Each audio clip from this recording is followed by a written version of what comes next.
ইতালির রাজধানী রোমে নিজ বাসায় দুর্বৃত্তদের ছুরিকাঘাতে নারী ও শিশুসহ একই পরিবারের ৩ জন বাংলাদেশি নিহত হয়েছেন। হামলায় গুরুতর আহত হয়েছেন ওই পরিবারের আরও এক সদস্য। নিহতদের বাড়ি নোয়াখালীর কোম্পানীগঞ্জ উপজেলার চরকাকড়া ইউনিয়নে।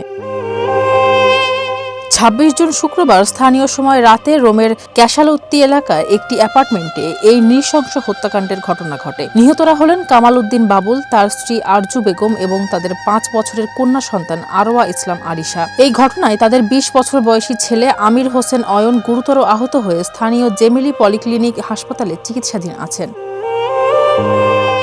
প্রবাসী ও নিহতদের স্বজনরা জানান, রাতে দুর্বৃত্তরা ফ্ল্যাটে ঢুকে ধারালো অস্ত্র দিয়ে হামলা চালায়। ছেলে অয়ন বাসায় ফিরে বাধা দেওয়ার চেষ্টা করলে তাকেও ছুরিকাঘাত করে পালিয়ে যায় হামলাকারীরা। এই বর্বরচিত হত্যাকাণ্ডের ঘটনায় কোম্পানীগঞ্জে নিহতদের গ্রামের বাড়িতে শোকের ছায়া নেমে এসেছে। ঘটনার কারণ অনুসন্ধান ও জড়িতদের শনাক্তে তদন্ত শুরু করেছে ইতালির পুলিশ।